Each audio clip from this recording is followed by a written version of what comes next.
Muito bem, vamos com o nosso convidado, o historiador Leandro Carnal, hoje no estúdio. E eu comentava aqui com o professor a quantidade de e-mails que já está chegando. São vários e-mails chegando aqui. É interessante, né? Porque normalmente a gente começa a entrevista e aí os ouvintes vão mandando as suas mensagens, as suas perguntas. Agora já tem um monte de gente aqui. Pela pessoa do Leandro Carnal, que faz muito sucesso, né? Tem vídeos, muitos vídeos, né? Quem não conhece, procura lá no YouTube. Né? E, aliás, o Carnal é com K. K de potássio. K de potássio? Isso. É verdade, é o K de potássio. Até porque seria uma contradição falarmos de religião se o Carnal não fosse com K. Bom, professor, antes de entrarmos aqui nas perguntas dos ouvintes, e realmente são várias, sobre vários aspectos da questão religiosa, é interessante porque cada um tem a sua religião como a mais importante, a mais fundamental, a definitiva. E é possível, talvez eu imagino que o senhor nem tenha essa resposta, mensurar no mundo quantas religiões existem, quantas possibilidades diferentes existem, ou é alguma coisa realmente que foge ao controle dos especialistas? É difícil, Daniel, avaliar, em primeiro lugar, porque você pode agrupar, você pode dizer, por exemplo, que no mundo há 2 bilhões de cristãos, o que é verdade. Desses 2 bilhões, entre 1,2 e 1,4 são católicos. Deste rebanho católico, você pode incluir católicos de rito oriental, que obedecem ao Papa, mas seguem outra liturgia. Dentre os protestantes, que são um grupo importante, protestantes históricos, nos protestantes históricos há diferenças enormes entre luteranos, calvinistas, presbiterianos em geral. Depois, pentecostais, neopentecostais. Dentro dos neopentecostais, subdivisões enormes. Né? Religião é muito variada, os grupos são muito distintos, isso vale também para o Islã, que tem entre 1,2 e 1,6 bilhão de seguidores e também tem divisões enormes dentro do Islã. Então é muito difícil você definir quais os tipos. E até é bastante provável, como escrevi uma vez, que um católico do sul da Espanha, seguidor da procissão de Sexta-feira Santa em Sevilha, não tenha nada a ver com um católico norte-americano de Boston. Sejam duas concepções de mundo e de Deus completamente diferentes, unidas pelo conceito de catolicismo. Sim, perfeito. Quer dizer, algo absolutamente individual, em alguma medida, né? Quase sempre todas as opções ideológicas de gênero são individuais, mas a religião tem uma característica nova que todo mundo está tocando, que é a customização. As pessoas adaptam a religião às suas necessidades. Às vezes combinando cultos, como sou católico, mas frequento um centro espírita. Às vezes combinando crenças, sou católico, mas gosto de reencarnação. Às vezes combinando conhecimentos, eu sigo a Cabalá judaica, mas tenho uma Hansá na porta da minha mão, uma mão de proteção, mas também tenho uma fígado e uma imagem do Senhor do Bonfim. Essas capacidades de agregar diversos elementos, elas são muito constantes. Religião envolve sempre interpretação pessoal e, naturalmente, cada um tem bom senso. Infelizmente, só eu tenho bom senso e ninguém mais no planeta. E este é o problema, porque os outros não têm bom senso. É o mesmo que vale para o trânsito. Só eu sei dirigir em São Paulo. Os outros motoristas não sabem. Uhum. Bom, a Fátima Sanches pergunta aqui para o professor Leandro Carnal, qual a diferença entre religião, religiosidade e espiritualidade? A diferença é tanto semântica quanto histórica. A religião pressupõe, ou seja, ela implica uma organização, que inclusive tem uma estrutura, em geral hierárquica, de poder, pressupõe uma instituição que geralmente é reconhecida publicamente. A religião católica. A religiosidade diz respeito ao sentimento dentro dessa religião. Algumas religiões se inclinam mais a um tipo de mística e de espiritualidade. Há religiões mais inclinadas à mística, à contemplação e à espiritualidade. E há religiões um pouco mais práticas. Por exemplo, o judaísmo é uma religião bastante prática. O espiritismo dentro dos cristianismos é muito pouco místico e muito prático. A religião sempre depende do momento que ela foi criada. O espiritismo é claramente uma expressão do século XIX. O catolicismo é claramente uma expressão tanto medieval quanto da época barroca. O protestantismo, evidentemente, é algo que tem a ver com a modernidade. Então, o momento que se cria a religião marca muito essa religião e a sua respectiva religiosidade. O que é um conceito mais prático? Sim. da religião. E uma concepção mais subjetiva, quer dizer, a espiritualidade também varia bastante e a religiosidade. A ideia de Deus é uma das ideias mais variadas da espécie humana, mas ela é constante e dominante. Só recentemente nós estamos tendo a experiência de sociedades espontaneamente ateias. São sociedades como a sueca que estão ficando crescentemente afastadas da ideia de uma concepção tanto de religião como de religiosidade. Sim. Agora, quando você fala, essa religião, a espírita, por exemplo, é mais prática, isso quer dizer o quê? Tem uma relação mais aplicável na minha vida particular? O espiritismo foi codificado, ele não se reconhece como religião, mas como uma filosofia, mas para os especialistas é uma religião por tratar de Deus, do além da vida e etc. O espiritismo foi codificado por um professor de ciências francês no século XIX, que não era médium, que ficou conhecido pelo nome de Allan Kardec. Então o espiritismo é muito prático, ele usa expressões típicas do XIX, como por exemplo, magnetismo. Típica do século XIX, passe magnético, usa vibração como ideia. É inconcebível para um espírita, como princípio, um princípio católico é adorar a hóstia consagrada. A procissão de Corpus Christi diante da hóstia, um dogma católico, Jesus está ali presente de corpo e alma. Para um espírita é inconcebível ficar horas diante de uma hóstia consagrada. Um espírita acredita, por exemplo, muito na caridade prática e muito pouco na elevação mística. Sim. Por isso é uma diferença. Não torna uma melhor, outra pior. Apenas são diferenças de concepções. As religiões são muito variadas. Pois é. Agora, na essência, elas são parecidas? Tem muitos pontos de contato entre as diversas religiões, professor Karnal? Essa é uma saída que se tornou bastante frequente, né, ultimamente, dizer tudo fala de Deus, tudo leva a Deus, cada um vai na religião de acordo com a seu desenvolvimento. Na verdade, você deve incluir que algumas religiões, inclusive algumas que crescem muito na Califórnia e na Inglaterra, são os satanismos, que seguem o diabo e pregam o mal como um princípio. Então você não pode dizer que todas as religiões levam a Deus. Há religiões que não são de fato religiões tecnicamente, porque não concebem uma entidade divina como o budismo. O budismo é, a rigor, alguém que não trabalha com a ideia de um ser criador onisciente. O budismo não trabalha com a ideia de uma alma imortal.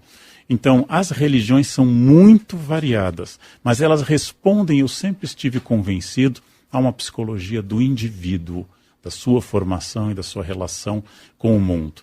Pessoas muito práticas, por exemplo, gostam de religiões práticas. Pessoas que gostam de pompa e circunstância, gostam de religiões com liturgia e tradição. Pessoas que não foram educadas dentro de formas muito rígidas, gostam de uma religiosidade mais ou menos diluída, uma religiosidade que vê o sagrado na natureza, vê o sagrado nas manifestações naturais. A personalidade da pessoa é condicionante da escolha religiosa. E se os pais foram muito religiosos, há duas chances. Ou o filho faz uma projeção positiva com os pais e segue a religião, ou o contrário, ele faz uma projeção negativa com os pais e rejeita aquela religião e segue uma terceira. Ou então, não segue, ou né? não segue nenhuma. Ou seja, é uma maneira de responder mais a Freud do que a teologia.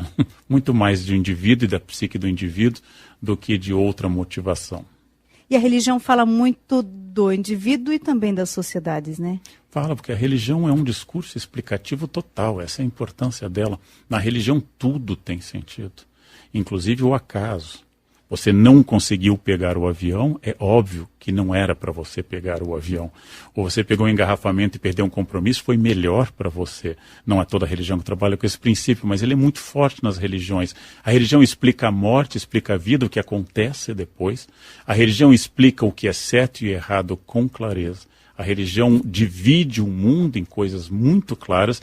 Por isso que a religião, como sistema explicativo, ela é fascinante. Não é estranho que o mundo seja predominantemente religioso.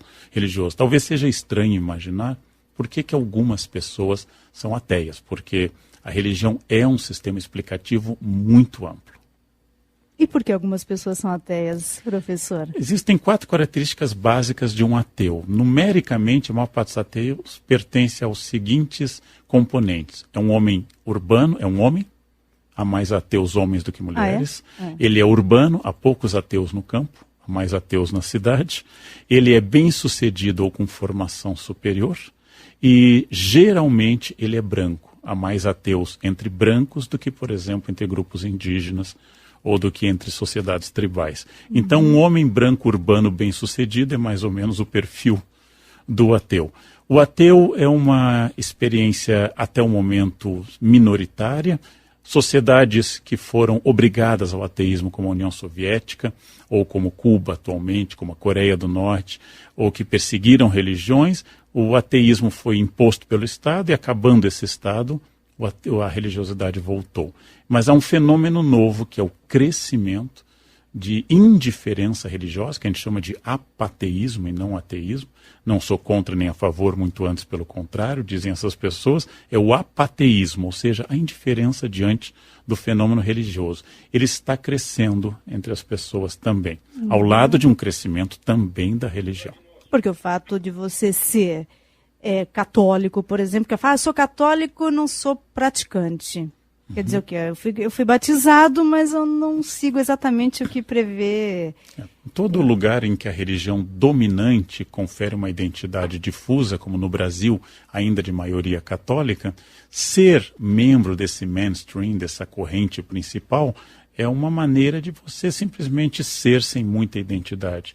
Ser católico no Brasil não constitui uma identidade específica.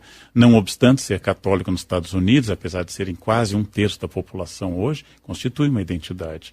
Então, todo americano sabe que seu único presidente católico foi John Kennedy. Todo americano sabe, porque isso foi um problema de campanha. Quase nenhum brasileiro sabe que nosso único presidente protestante foi Geisel. Foi luterano. Ou seja, é muito difícil que uma religião dominante constitua identidade para as pessoas. Então, o catolicismo no Brasil é uma experiência histórica, presente em tudo. Logo, ser católico é mais ou menos uma experiência cultural, mas há movimentos católicos, como carismáticos e outros, que querem uma vivência diferente da religião católica. O que é o fundamentalismo, professor Leandro Carnal? Fundamentalismo é uma expressão que surgiu entre cristãos, especialmente entre protestantes do sul dos Estados Unidos, batistas, que passaram de maneira muito simpática a entender que tinham que viver os fundamentos da sua fé.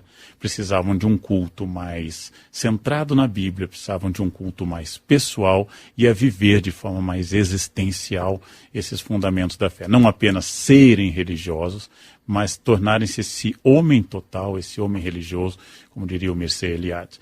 E isto foi se espalhando em vários cultos. O fundamentalismo, ele hoje vem acompanhado da fama específica dos islâmicos, e ele nasceu no cristianismo, mas hoje ele faz parte também de projetos políticos. Então, fundamentalistas islâmicos não são apenas religiosos, mas também são pessoas que têm um projeto político. Isso é um pouquinho mais complexo para explicar.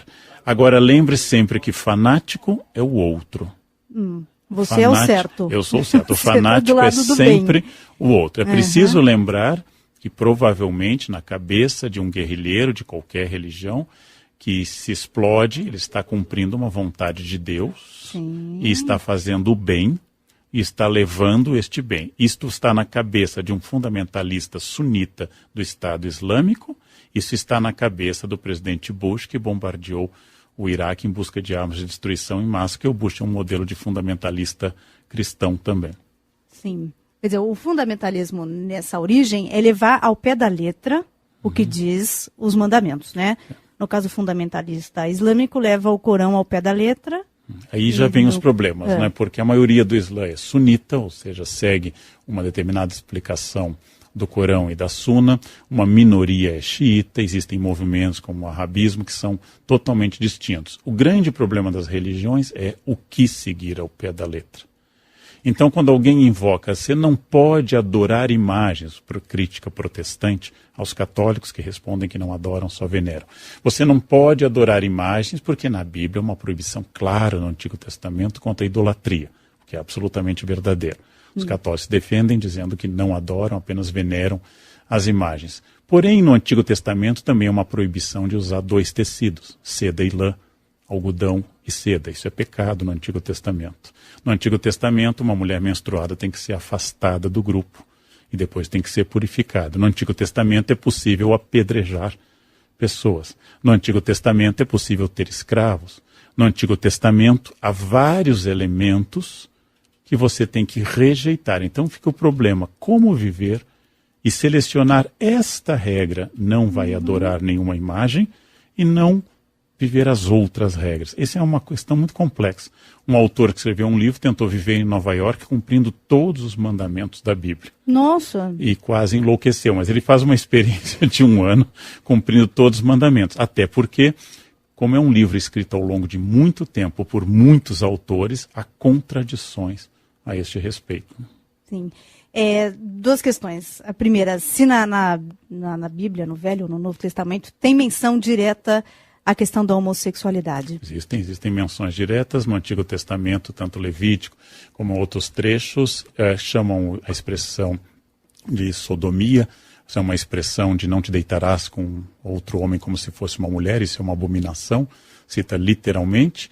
Isto volta nas cartas de Paulo, especialmente na carta aos Coríntios, isso está ausente nos evangelhos. Os evangelhos não tratam dessa questão. Pelo contrário, as formas desviantes do comportamento oficial, como seria a adúltera, o caso da mulher adúltera, são tratados de uma forma distinta nos evangelhos. Sim, está presente, ao lado da possibilidade de apedrejar um vizinho que trabalha ao sábado. Então aí fica a seguinte questão, problemática. Eu te condeno porque você, Tânia, hipoteticamente homossexual, e a Bíblia condena, apesar da palavra homossexual ser do século XIX, ela não aparece na Bíblia, mas eu tenho que ignorar todas as outras regras. Ou seja, eu seleciono as regras que eu julgo adequadas ao meu sistema moral e rejeito as outras regras. Então eu posso fazer interpretações muito variadas. Como eu dou um exemplo em sala de hermenêutica, ou seja, interpretação bíblica, há um salmo que tem o versículo Deus não existe. Está escrito na Bíblia, Deus não existe. E diz, logo em seguida, diz o insensato no seu coração. Então, se eu quero citar de forma truncada, eu posso fazer isso. Então, a interpretação da Bíblia, ela diz respeito muito às necessidades políticas e momentâneas. Os protestantes pregam a livre interpretação, os católicos dependem de uma versão oficial dessa interpretação. Muito bem.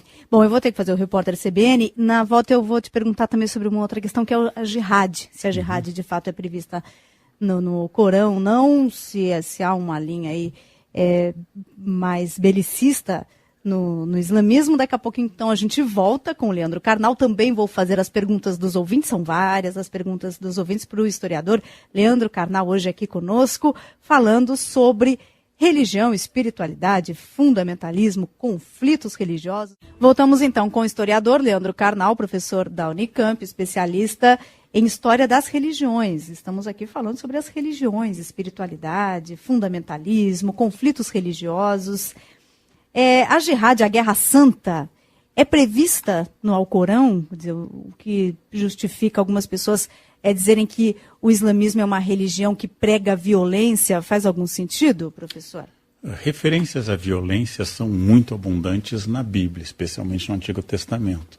Há, por exemplo, para citar apenas um exemplo, quando Saul pede ao seu candidato a genro Davi, que deu uma prova de que ele é fiel ao rei, pede 100 prepúcios de filisteus. Ou seja, que Davi mate e corte o pênis de 100 filisteus. Nossa. E Davi, mostrando a sua fidelidade, entrega o dobro ao futuro. Ou seja, se eu quiser invocar violência, em muitos textos sagrados, inclusive no Antigo Testamento, a exaltação sobre a destruição de uma cidade, sobre a expulsão de um povo daquele lugar, como é o caso de Jericó. Ou seja, uma cidade, Jericó, e Josué diz, ela é nossa, porque Deus nos deu essa cidade. E vamos andar ao redor até as muralhas caírem. Então, sim, há violência nos textos sagrados, notadamente no Antigo Testamento e no Corão. E o Corão fala de uma grande jihad, que é a busca de todo islâmico. Islâmico quer dizer submissão. O islâmico tem que procurar melhorar pessoalmente. Essa é a grande jihad, ela é interna. Eu tenho que me tornar mais fiel aos pilares do Islã, eu tenho que praticar a zakat, a esmola, eu tenho que ser alguém que se afasta do álcool, se afasta do adultério, se afasta de todas as tentações. Isso é a grande jihad.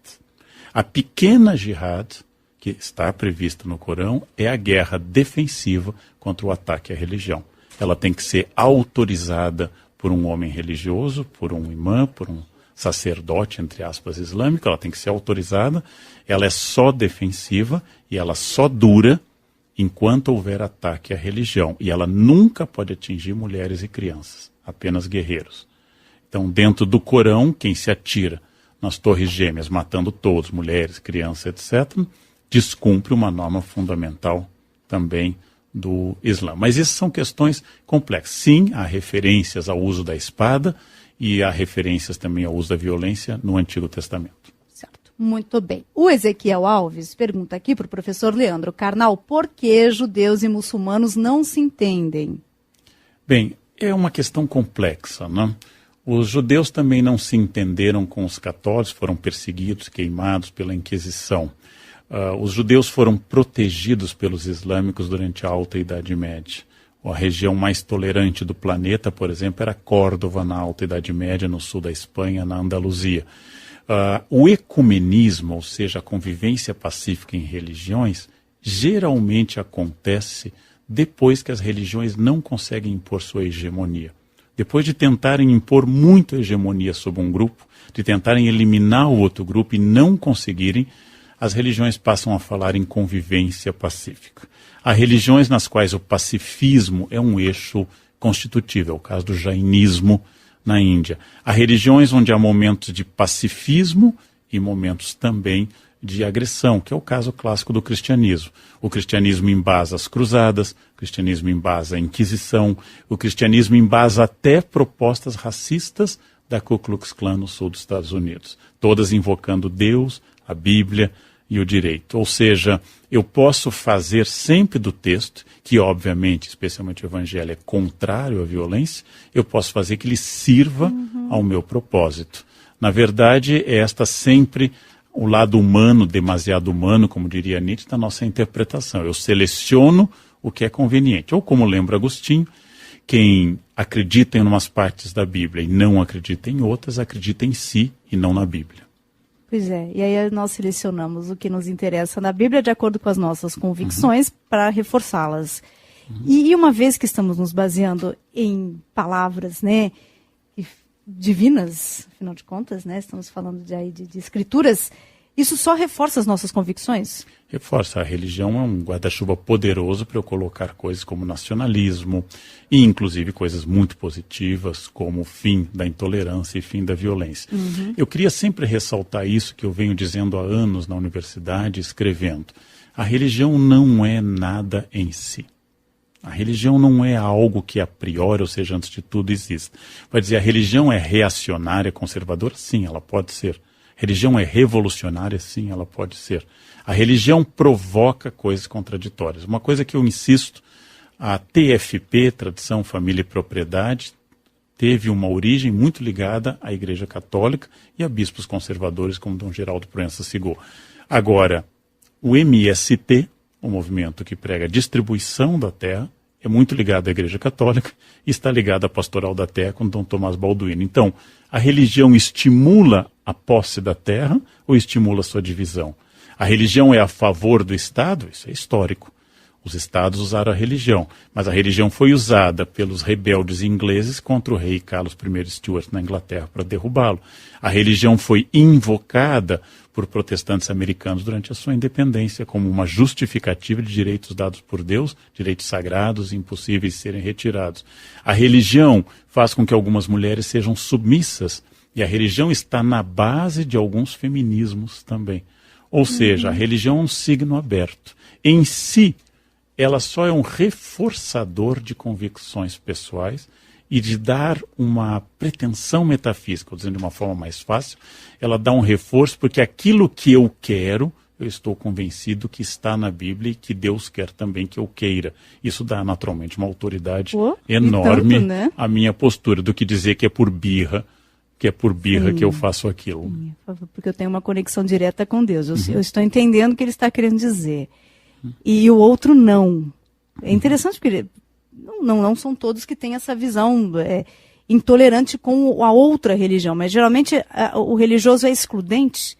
Algumas religiões são catequéticas, ou seja, elas se baseiam na ideia missionária que eu devo trazer o outro para a minha fé. É o caso claro da maioria dos cristianismos e do islamismo. Outras religiões são terminantemente anticatequéticas ou resistem à conversão. É o caso claro da maioria dos judaísmos. Algumas religiões têm uma postura um pouco ambígua a este respeito. As religiões que são missionárias, elas têm uma tendência maior a serem invasivas do espaço alheio, porque eu quero que você veja a luz, que, a propósito, é a minha luz. Eu quero que você veja. Não há rabinos na Praça da Sé pregando para você ir à sinagoga. E se eu decidir me tornar judeu, se eu quisesse, eu sou goi, se eu decidisse me tornar judeu, procurando um rabino, ele seria obrigado a me recusar várias vezes, para ver se a minha vontade é firme. E em algumas expressões religiosas judaicas não é possível a conversão. Os calvinistas, por exemplo, um ramo cristão nascido da Reforma do 16, com Zwingli, Calvino e outros, os calvinistas também têm uma resistência um pouco maior à pregação da palavra. Católicos, pentecostais, islâmicos, neopentecostais adoram converter. Bom, o Bruno Batista pergunta aqui para o professor Leandro Carnal, o Brasil como Estado laico sofre muita influência religiosa nos três poderes da República? E aí ele pergunta influência do cristianismo. Sem sombra de dúvida, esse Brasil foi fundado como terra de Santa Cruz, ilha de Veracruz, terra de Santa Cruz. Segundo Frei Vicente, nosso primeiro grande historiador, mudou de nome sagrado Santa Cruz para o nome de um produto, pau-brasil, por obra do demônio. Foi o demônio que instigou essa mudança de nome. Todos os nossos topônimos, ou seja, os nomes de cidades, estamos em São Paulo, que leva esse nome porque foi fundado no dia da conversão de São Paulo. São Sebastião, do Rio de Janeiro. A Baía de Todos os Santos, eu sei que foi descoberta 1º de novembro, dia de Todos os Santos. A Angra dos Reis, eu sei que foi descoberta 6 de janeiro. O Cabo de Santo Agostinho foi descoberto no dia de Santo Agostinho. Todos os topônimos deste país, Santa Catarina, São Paulo, Espírito Santo, tem base religiosa.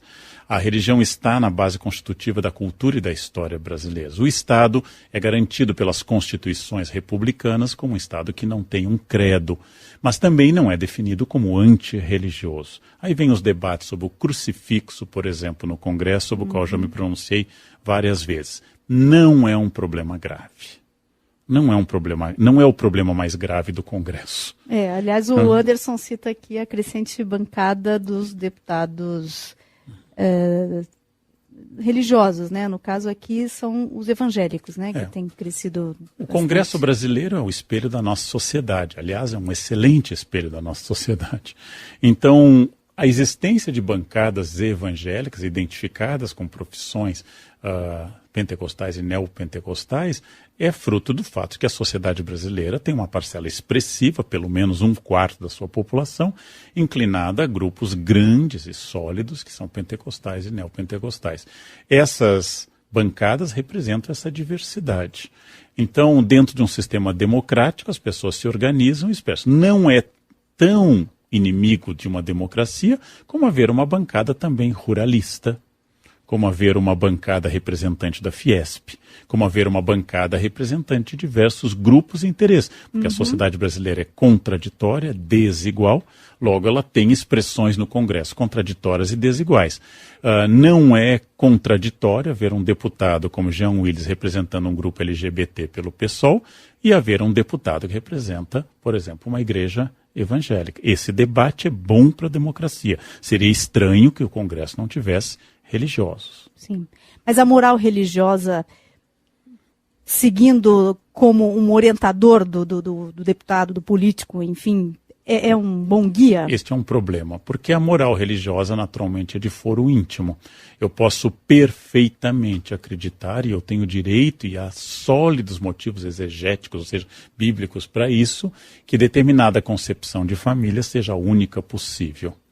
Agora, o grande problema é essa diversidade quando eu quero transportar uma concepção nascida num credo individual para se tornar lei obrigatória e assim por diante. Então eu gosto muito da reflexão do Conrado Caligares, que um dia disse que no debate sobre se gays poderiam ou não educar crianças ou adotar crianças, ele disse que todo pai que é capaz de amar é capaz de adotar.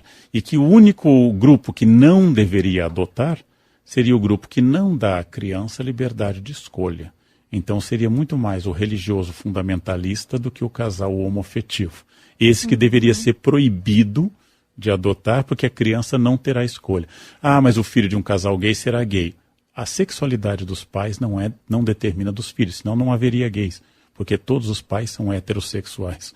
Então, os pais não conseguem determinar a sexualidade dos filhos, até se esforçam, mas não conseguem. Então, pelo contrário, a diversidade humana é muito grande. Esse é um debate rico, é um debate bom, e eu quero insistir que os religiosos têm pleno direito de expressar sua opinião no Congresso e fazer valer leis que eles acham que correspondem à sua visão de mundo, como os ateus têm, como outros movimentos têm também. O Luan Araújo, nosso ouvinte, pergunta aqui para o professor Leandro Carnal, se você acha que existe uma tendência de diminuição da religiosidade no Ocidente por causa dos avanços tecnológicos. Se dizia muito desde o século XVIII do Iluminismo, e especialmente no XIX, que o avanço da ciência mataria a religião.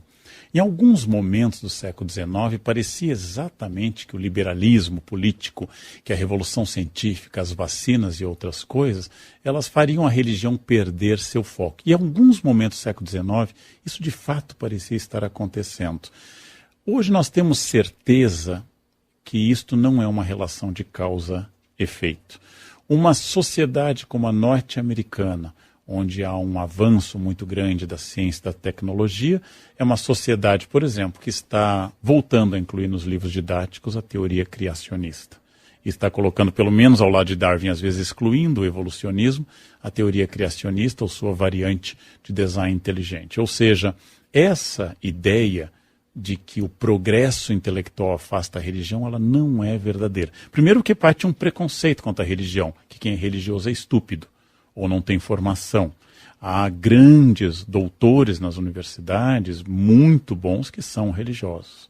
Então, a estupidez é democrática. Ela acontece a ateus, religiosos, agnósticos e os outros. Agora, é importante pensar que é mais forte o pensamento mágico dentro das religiões quando eu tenho menos amparo material. Aí não estamos falando de religiões, mas de pensamento mágico. Ou seja, é mais forte existir um apelo à magia. Diz um grande autor, Cliff Thomas, que se religião retrocede em função do avanço da ciência, sempre haverá espaço para a religião, porque a ciência nunca vai explicar tudo.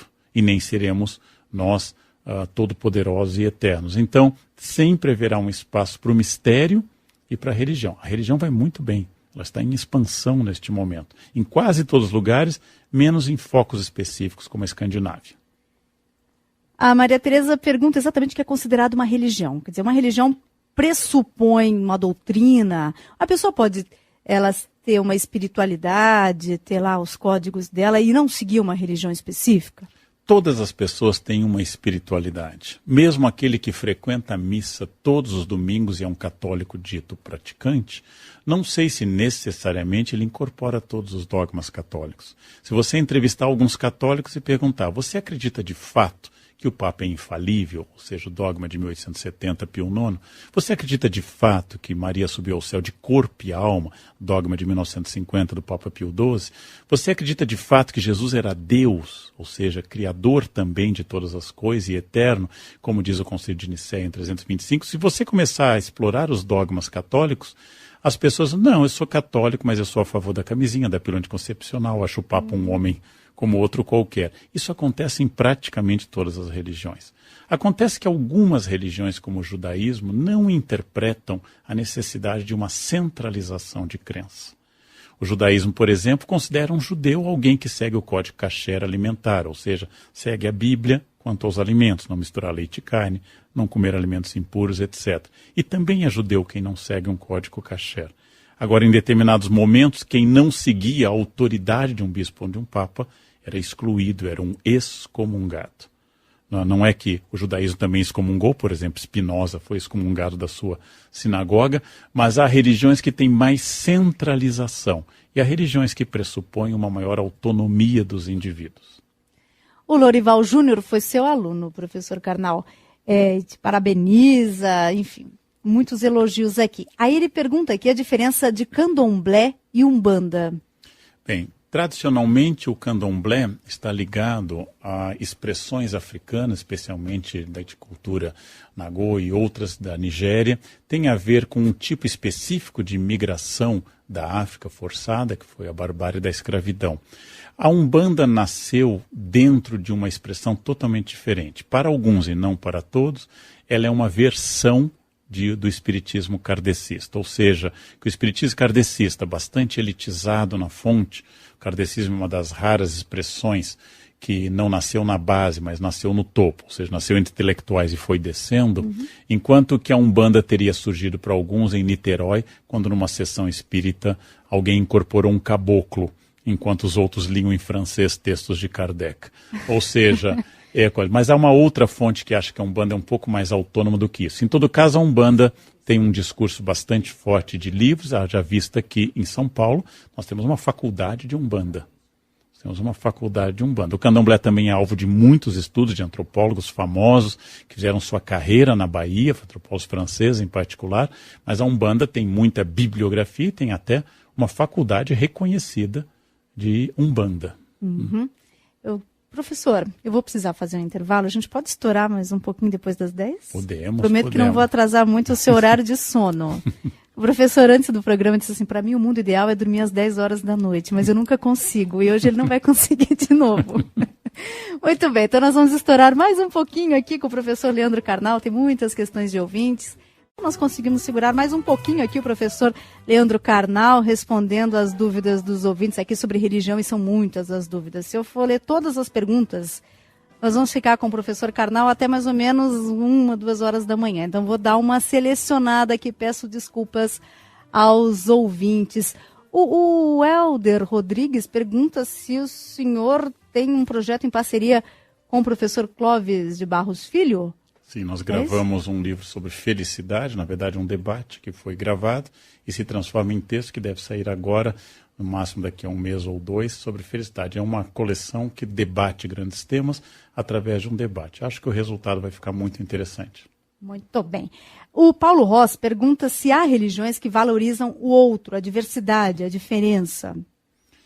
Se eu perguntasse em geral a quase todas as religiosas, diriam que sim. Por exemplo, os islâmicos durante toda a Alta Idade Média respeitaram muito os povos de livro, ou seja, judeus e cristãos, e um pouco menos tolerantes com outros, né?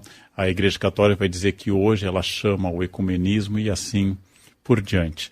De fato, há religiões mais ou menos incorporadoras do outro, mais ou menos agressivas, mas é muito difícil eu conceber que a verdade possa estar expressa de muitas formas e que muitas possibilidades de representação de Deus sejam possíveis. Bom, a Solange, cadê? Gostaria de que o senhor comentasse sobre a relação entre religião e saúde mental. Eu atuo num CAPS infantil e percebo a influência da religião. Esse discurso religioso mais radical pode reforçar algum problema, uma doença psíquica? Pode. As religiões podem produzir estabilidade psíquica a uma pessoa, ou seja, transformar sua dor num sentido maior, transformar suas frustrações num sentido maior, ou fazê-las lidar melhor com isso, e podem potencializar isso. Tal como o uso da maconha, tal como o trânsito, as igrejas podem perfeitamente ser potencializadores, inclusive, de instabilidades psíquicas.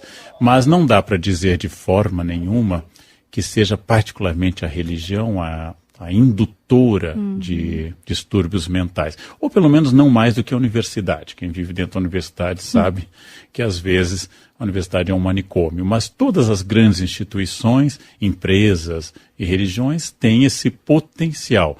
Agora é aquela dúvida que algumas pessoas expressam. Né? A religião atrai loucos, as pessoas se tornam loucas dentro da religião.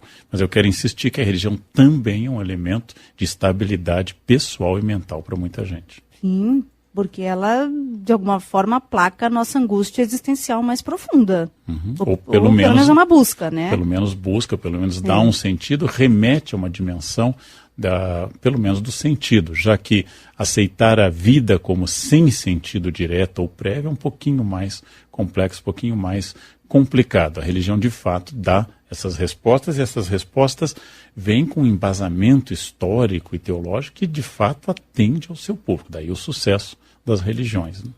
Bom, o que mais aqui? O Cláudio Capuzzo de Serra, Espírito Santo.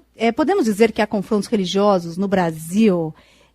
Temos fundamentalismo aqui no Brasil? Não temos no grau que nós experimentamos em outros lugares. Ainda não tivemos um pastor bomba ou um padre bomba neste momento. Tivemos pequenos episódios de uma espécie de guerra santa, como foi o caso do bispo von Helder da Igreja Universal do Reino de Deus, que chutou uma imagem de Nossa Senhora Aparecida no dia 12 de outubro. Nós temos expressões de alguns pentecostais e neopentecostais de maior intolerância com cultos afro-brasileiros. E temos um caso de intolerância. Não são particularmente brutais comparado com outras áreas do planeta. A nossa maneira de viver a identidade religiosa, ela existe, ela pode levar a um discurso agressivo do outro, mas ela não tem sido o grande potencializador. Talvez porque a nossa sociedade já seja tão naturalmente violenta no trânsito e na questão da criminalidade que a gente não queira incluir um terceiro fator nisso. Para que matar mais, já que trânsito e bandidos matam bastante? Pois é. Já que o senhor falou da questão da intolerância com religiões de matriz africana aqui no Brasil, quando a gente fala de candomblé, a gente não, né? Algumas pessoas falam de candomblé e tal, falam, macumba, fulano é macumbeiro, fulano mexe com forças do mal e tal. Tem algum aspecto obscuro nesse sentido, assim, do mal relacionado a essas religiões de matriz africana, professor? Religiões são espelhos, né? Então, quando eu transfiro o mal para o outro, é uma maneira de eu me sentir tranquilo. A minha lida com o bem e com o amor, e a outra lida com o mal. Quem estuda, por exemplo, a Umbanda, como eu já fiz, ou o Candomblé, vai ver que a Umbanda e o Candomblé, de forma alguma, trabalham com a ideia do mal, ou de provocar o mal. Pelo contrário. Agora, se você lembrar que também Tomás de Aquino, em plena Idade Média, considera lícito ao cristão rezar pela morte do opressor, especialmente do rei tirano, nós podíamos dizer que trabalha com o mal, porque reza pelo mal. Sim. Porém, sempre o mal está no outro. Dentro das religiões ele está numa entidade, o demônio ou os demônios, ou está na outra religião, está fora. Essa é uma dificuldade universal e particularmente forte no Brasil. Eu retiro o eu, o sujeito histórico, do centro, e coloco o outro a esse respeito. Ou seja, para explicar tudo, desde a minha luta pela boa forma física até as minhas crenças, eu coloco o outro como explicação. Terrível. Que mais? O Rodrigo Pereira, minha pergunta é a seguinte: o que é a teologia da prosperidade? Ela é um fenômeno ou de alguma forma ela sempre esteve presente? A teologia da prosperidade organizada é um fenômeno de base norte-americana que foi incorporado por alguns grupos neopentecostais.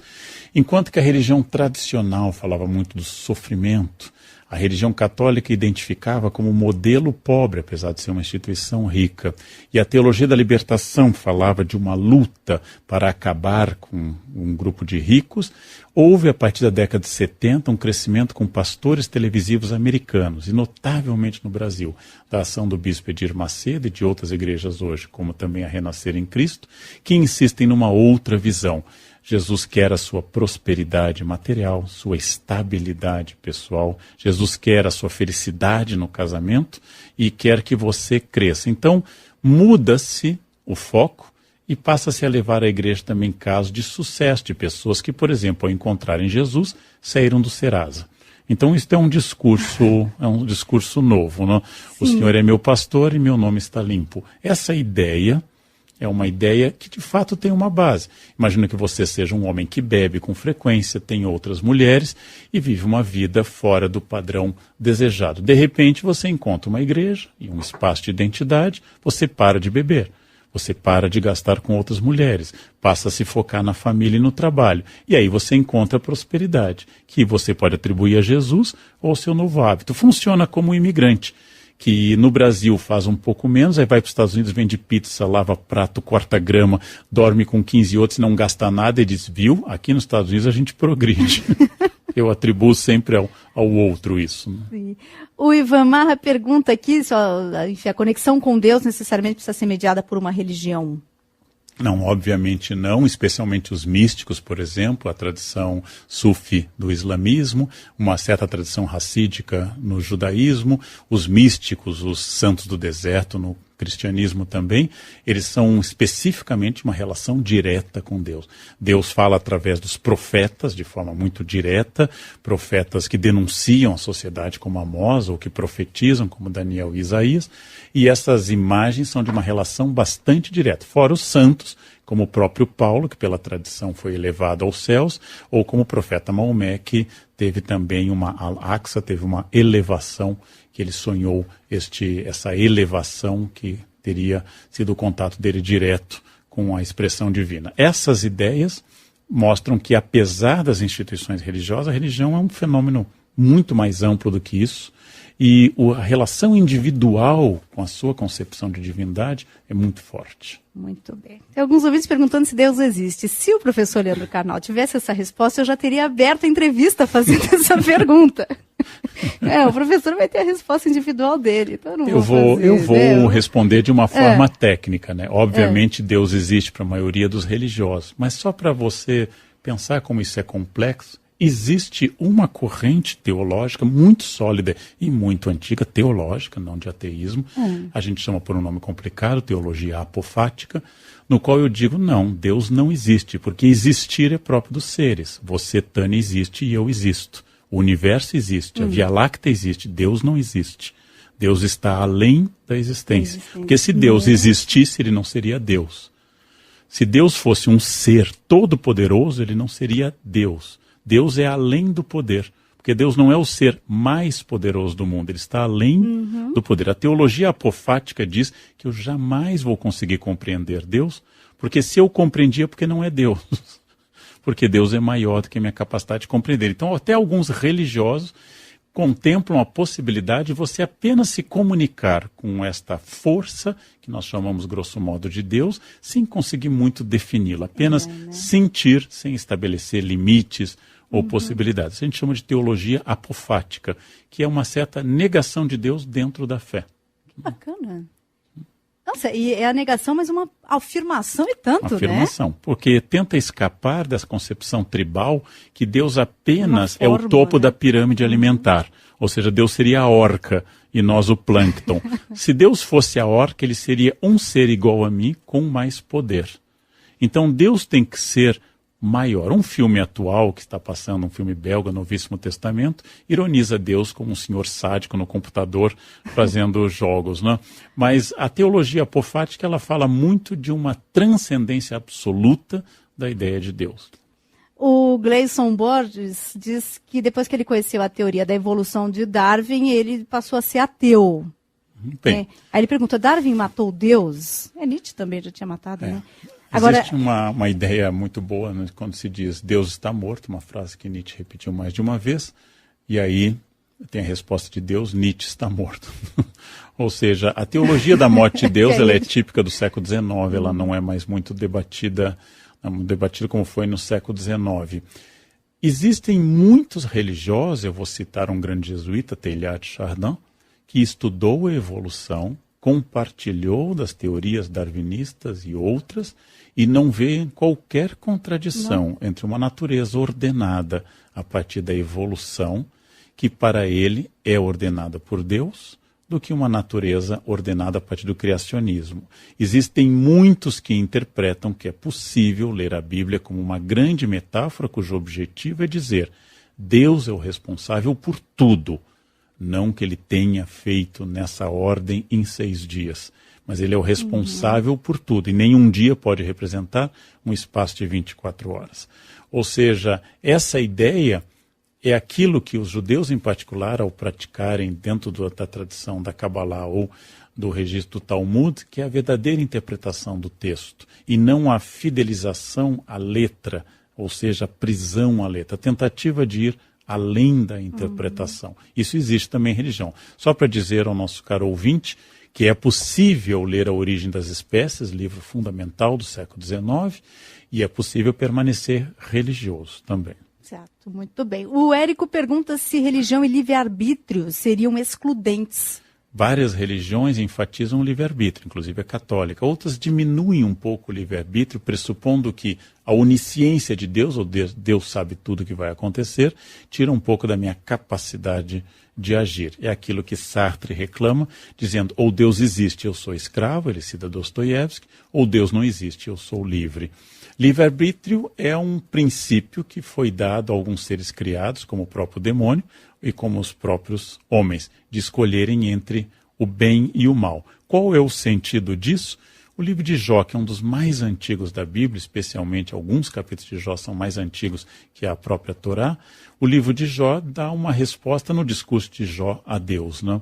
Você nunca poderá entender o que funciona por trás dessa lógica, porque sou eu que fisguei o Leviatã, ou seja, o monstro dos mares. Você nunca captará isso. Então não tente explicar nem justificar, isso foge à sua compreensão. Sempre tem um antagonista, vamos dizer assim, grosso modo? Sempre tem um mal? Existem religiões maniqueístas, ou seja, divididas entre o bem e o mal, como o zoroastrismo persa, que existe até hoje. Ele pressupõe um Deus do bem e um Deus do mal, resolvendo assim um problema que a gente chama de teogonia, que é o problema de onde surgiu o mal. Ou seja, se há um Deus que é todo bondade e amor, Deus caritas est, Deus é amor, a definição do apóstolo João e a encíclica recente de Papa, que existe um Deus de amor. E aí fica aquela pergunta, como explicar o câncer infantil? Então, para algumas religiões existe um Deus do mal. Mas eu quero ressaltar que, pensando como um religioso, o câncer infantil não é um mal em si, porque esta criança voltará para Deus no estágio de plena felicidade. A religião explica tem uma até resposta isso. Para isso. Ou né? seja, eu só posso sofrer em função do meu apego aqui na Terra. Porém, se o objetivo de toda a vida é transcender para a eternidade, a morte para o religioso é uma companheira e não uma adversária. Nossa, olha... O professor Leandro Carnal já estourou demais até o horário que nós combinamos com ele. Eu estou me fingindo aqui que não estou olhando o relógio. O Paulo Tarso pergunta se maçonaria e Rosa Cruzes são considerados religião. É um pouco complexo, porque existe um movimento Rosa Cruz que se crê antiquíssimo, que teria raízes no Egito, e a maçonaria também estabelece uma relação direta com as guildas de construção de catedrais na Idade Média. Fazer essa relação direta entre Idade Média e maçonaria e Egito Antigo e movimento Rosa Cruz é um pouquinho complexo, essa é uma criação mais difícil de debater. Mas especialmente no caso da maçonaria, que teve uma importância fundamental na história do Brasil, no caso da maçonaria é difícil fazer afirmações, porque a maçonaria se baseia na ideia de segredo. A maçonaria sofre hoje no Brasil uma diminuição dos seus membros, que na prática é uma diminuição de pertencimento, que atinge também os partidos políticos e outras associações. Eu não tenho os números, mas talvez seja provável que outros organismos, como o Rotary e outros, também estejam sofrendo essa diminuição da ideia de pertencimento, ou seja, da ascensão da opção individual. Então, maçonaria e Rosa Cruz são expressões que trabalham com a ideia de Deus, o grande arquiteto do universo, mas não podem ser consideradas rigorosamente uma religião. Muito bem. Já que falamos aí de religiões, da questão do antagonismo, né, do bem e do mal, e de religiões específicas do mal e do bem e tal, as pessoas que são satanistas, elas se consideram do mal? Existem muitos satanismos, né? Existe um movimento satânico muito renovado na Califórnia hoje. Eu dei um curso na Unicamp sobre a biografia do demônio. Existem movimentos satanistas mais tradicionais. Bem, em primeiro lugar, usando uma expressão que está na Bíblia, né, o demônio crê em Deus. Né? O demônio nunca duvida da existência de Deus. O demônio não é ateu, porque ele sabe quem o jogou lá. Então só pode haver ateus entre os homens. Os demônios sabem exatamente quem é o seu carcereiro. Os satanistas em geral se defendem que toda a imagem de Satanás, a imagem do rebelde, a imagem do portador da luz, de Lúcifer, é uma imagem construída pela oposição, ou seja, construída pelos cristãos. Se o arcanjo é o mais belo dos anjos, representá-lo como um ser disforme, com um rosto monstruoso, é uma criação nossa. Um dos argumentos satanistas importantes é que numa das tentações de Cristo, quando o demônio diz a Jesus, tudo isso te darei se prostrado me adorares, e Jesus recusa dizendo que está escrito, só adorarás ao Senhor teu Deus, mas não recusa que o mundo seja do demônio, ou seja, tudo isso te darei, é sinal de que o mundo é dele. E esta é uma tradição muito forte. O Deus que criou o mundo afastou-se. E o mundo está entregue aos homens e aos demônios. O que explicaria muito mais esse mundo do que a teoria religiosa. Não? Mas a ideia que existe entre gnósticos e outras expressões religiosas é que Deus se afastou. Um pouco como os hindus concebem que Brahma, o Criador, não é exatamente presente. Haja vista que na Índia, com tantos deuses, só há um templo a Brahma em toda a Índia. Não? Mas não quer dizer que eles, então, preguem ações malévolas? É difícil dizer isso. Toda a construção sobre o satanismo ela é cristã.